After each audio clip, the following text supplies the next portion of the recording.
Nagsisimula ang pelikula sa pamamagitan ng pagpapakita sa isang lalaking nagngangalang Billy Ray Smith na nakatira sa isang bayan sa Barron, Texas.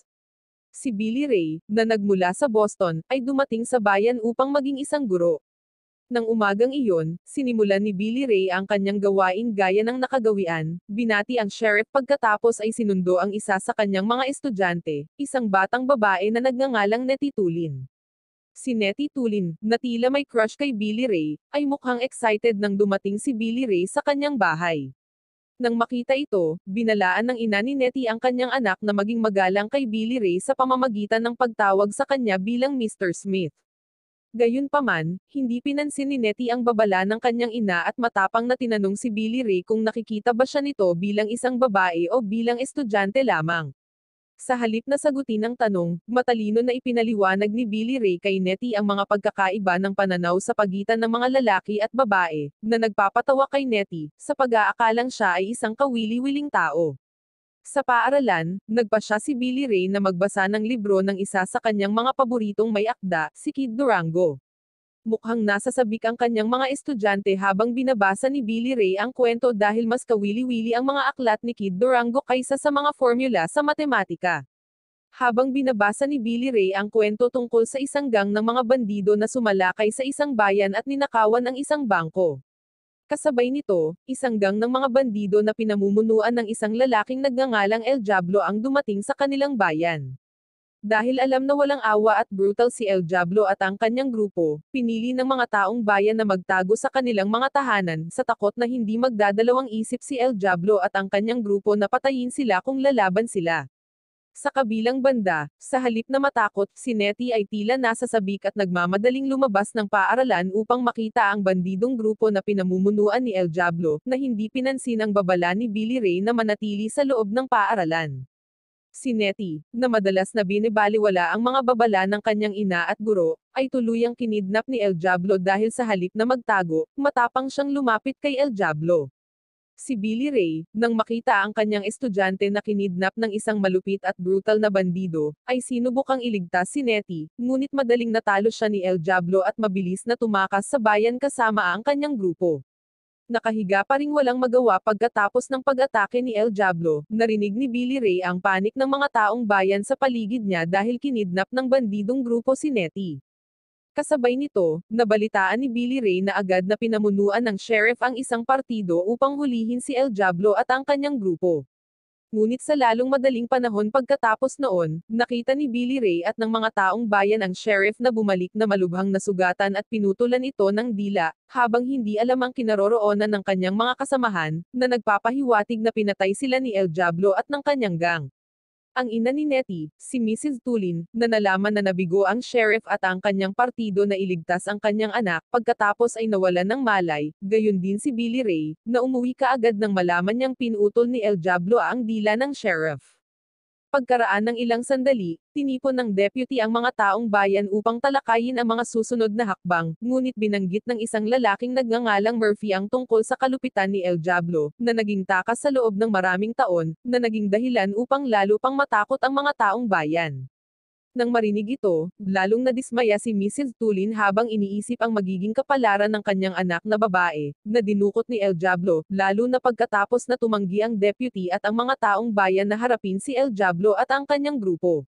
Si Billy Ray, na nakikiramay kay Mrs. Tulin at nadama na responsibilidad niya ang pagliligtas sa kanyang estudyante, pagkatapos ay nagboluntaryong hanapin at iligtas si Nettie.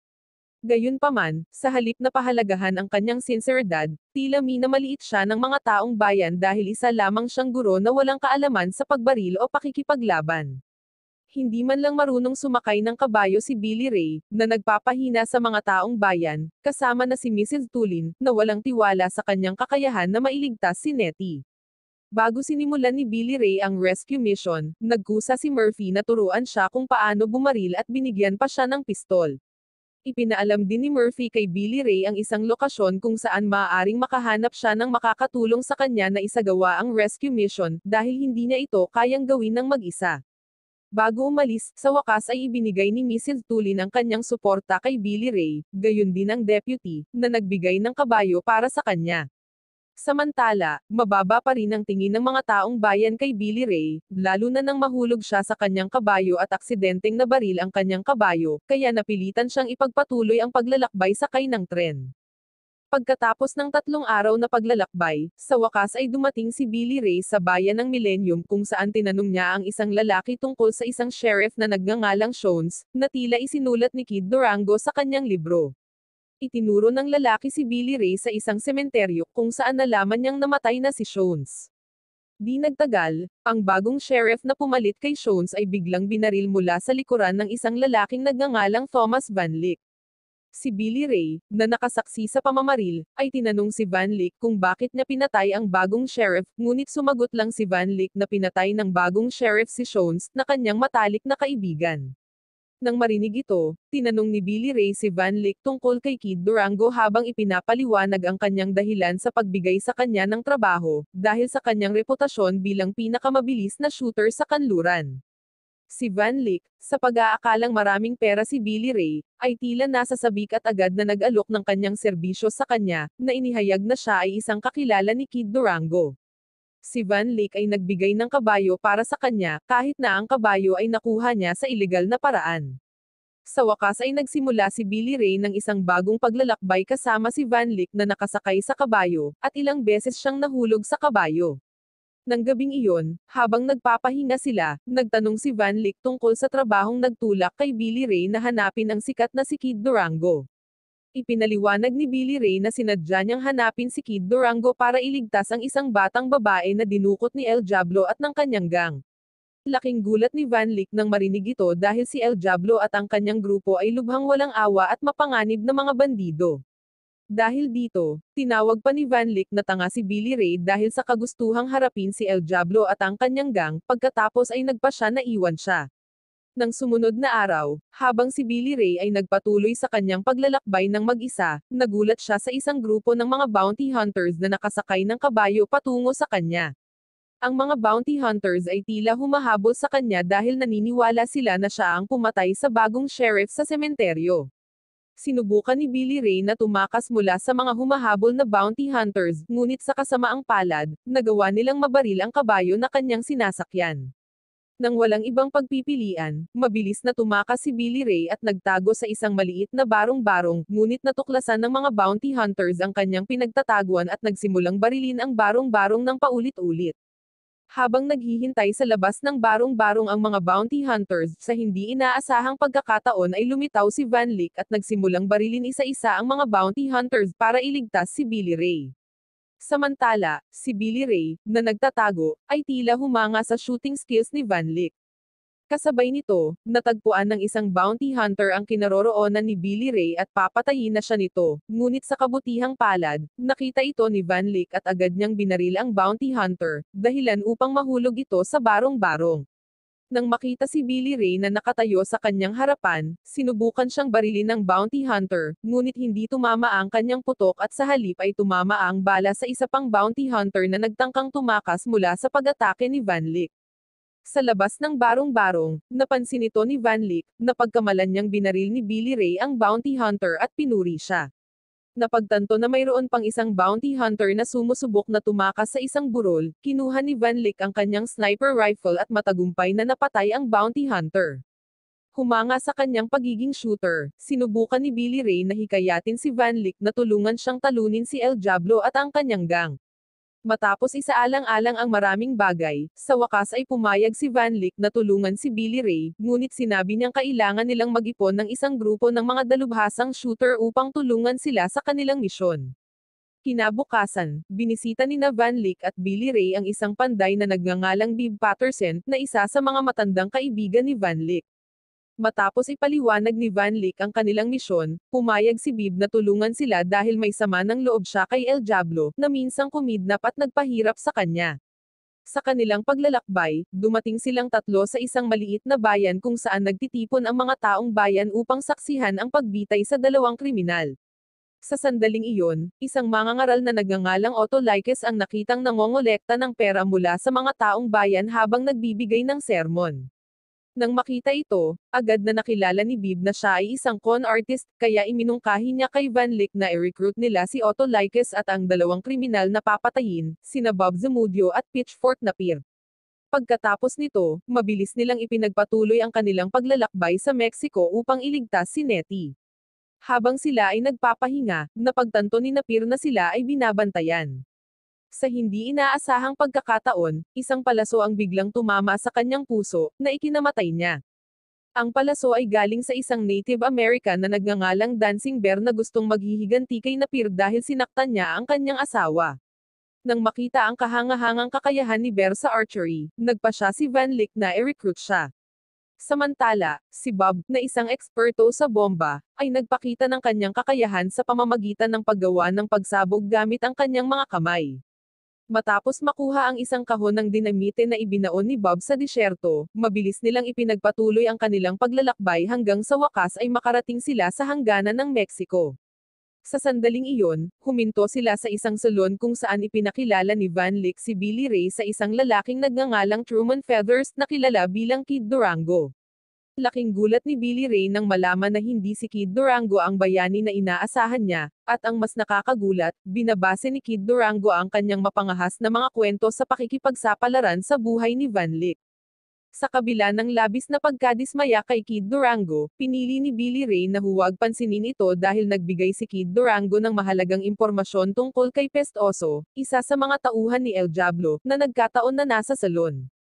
Pagkatapos ay hinikayat ni Van Lick si Billy Ray na harapin si Pest Oso sa isang showdown upang malaman ang lokasyon ng hideout ni El Diablo. Kinaumagahan, nag-ipon si Billy Ray ng lakas ng loob na labanan si Pest Oso sa isang tunggalian, na ipinakita sa kanya ang udyok ni El Diablo na nagawa niyang sunggaban habang sinusubukang iligtas si Nettie. Nang makita iyon, tinanggap ni Pest Oso ang hamon ni Billy Ray na maglaban. Sa hindi inaasahang pagkakataon, habang bumunot ng baril ang dalawa, si Van Lick ay lihim na binaril si Pest Oso mula sa isang kalapit na bell tower, na ikinamatay nito. Ilang sandali pa, lumitaw ang kasama ni Pest Oso na si Chuck Mole, na nabigla nang makitang patay na si Pest Oso. Pagkatapos ay sinabi ni Billy Ray kay Chuck Mole ang dahilan kung bakit niya hinahanap si El Diablo, at sa makatuwid, pumayag siyang pasukin ni Billy Ray ang hideout ni El Diablo, ngunit sa kondisyon na siya lang mag-isa. Kinabukasan, naghanda si Van Lick at ang kanyang grupo para ipagpatuloy ang kanilang paglalakbay, habang nagpasya si Kid Durango na sumama sa kanila upang makakuha ng inspirasyon sa pagsusulat ng bagong kwento. Di nagtagal pagkatapos nito, tulad ng napagkasunduan, sa wakas ay nakipagkita si Billy Ray kay Chuck Mole nang mag-isa malapit sa puno ng kamatayan, habang si Van Lick at ang iba pa ay lihim na pinagmamasdan sila mula sa malayo. Dahil alam niyang kakaunti lang ang mga tauhan ni El Diablo na nagbabantay sa lugar, nagplano si Otto Likes na linlangin ang mga tauhan ni El Diablo sa pamamagitan ng pagpapanggap bilang isang photographer. Mabilis silang nagtipon, sa pag-aakalang si Otto Likes ay tunay na photographer na kukunan sila ng litrato, samantalang sa totoo lang, ginawa ito ni Otto Likes para mas madaling patayin sila ni Van Lick at Bear. Matapos matagumpay na patayin ang mga tauhan ni El Diablo, pinasok ni Van Lick at ng iba pa ang hideout ni El Diablo habang si Billy Ray ay nakitang nakatali sa isang puno. Hindi nagtagal, sa wakas ay dumating si El Diablo at tinanong si Billy Ray kung bakit siya pumunta upang makita siya. Sa sandaling iyon, sinabi ni Billy Ray na nilayon niyang ipagpalit ang buhay ni Nettie para sa baril ni El Diablo, na pag-aari ng kanyang mga ninuno. Gayunpaman, kahit na pinahahalagahan ni El Diablo ang baril ng kanyang mga ninuno, tumanggi siyang ibigay si Nettie kay Billy Ray, dahil ginawa na niya si Nettie bilang kanyang bagong asawa. Samantala, naghanda sina Bib, Otto Likes, at Bob na isagawa ang kanilang mga gawain. Ngunit sa kasamaang palad, nakaharap nila ang mas maraming tauhan ni El Diablo na pinaghihinalaan sila na pumasok sa teritoryo ni El Diablo nang walang pahintulot. Sa sumunod na laban, napatay sina Bob at Otto Likes, na iwan si Bib upang ipagpatuloy ang misyon ng mag-isa. Sa kalaunan ay narating ni Bib ang unang tinukoy na lokasyon kung saan naghintay siya ng hudyat mula kay Van Lick upang maisagawa ang kanyang gawain. Maya-maya pa ay nagbigay ng signal si Van Lick sa kanya. Nang makita ito, agad na sinindihan ni Bib ang fuse na konektado sa dala niyang mga pampasabog, saka pinapatakbo ang kanyang kariton patungo sa hideout ni El Diablo. Plano pala ni Bib na pasabugan ang hideout ni El Diablo gamit ang mga pampasabog na nasa kanyang kariton. Gayunpaman, bago makatakas si Bib, nalock ang kanyang binti sa kariton, kaya sa huli ay pinili niyang isakripisyo ang sarili. Matagumpay na nailihis ng napakalaking pagsabog ang atensyon ni El Diablo at ng kanyang mga gang, na naging dahilan upang mas madaling salakayin sila ni Van Lyck at Bert. Habang sila ay nakikibahagi sa isang matinding labanan kasama ang kanyang mga tauhan, ginamit ni El Diablo ang kaguluhan upang makatakas kasama si Nettie. Matapos ang laban, hindi sinasadyang natuklasan ni Van Lyck ang isang nakatagong kahon ng ginto at inihayag ang kanyang tunay na intensyon kay Billy Ray.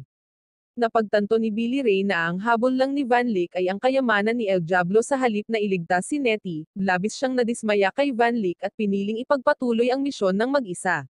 Sa madaling salita, kalaunan ay natagpuan ni Billy Ray sina Nettie at El Diablo, na tumatakas sa isang kuwebo kung saan hinarap siya ni El Diablo. Gayunpaman, ang kanilang pagtatagpo ay nagambala ni Kid Durango, na gustong patunayan ang kanyang sarili bilang isang bayani, ay hinamon si El Diablo sa isang tunggalian.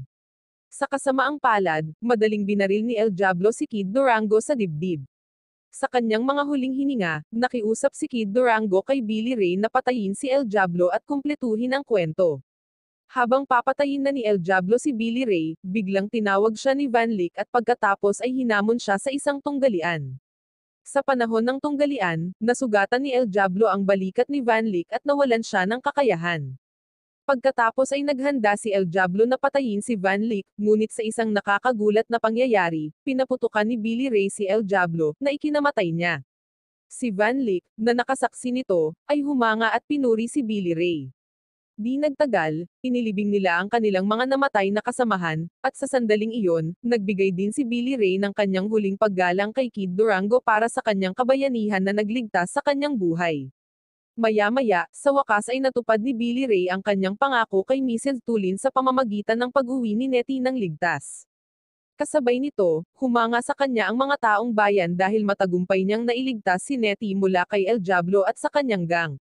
Gayunpaman, sa halip na manirahan at ipagpatuloy ang kanyang trabaho bilang isang guro, nagpasya si Billy Ray na samahan si Van Lyck sa higit pang mga pakikipagsapalaran upang matupad ang huling kahilingan ni Kid Durango na tapusin niya ang kwento.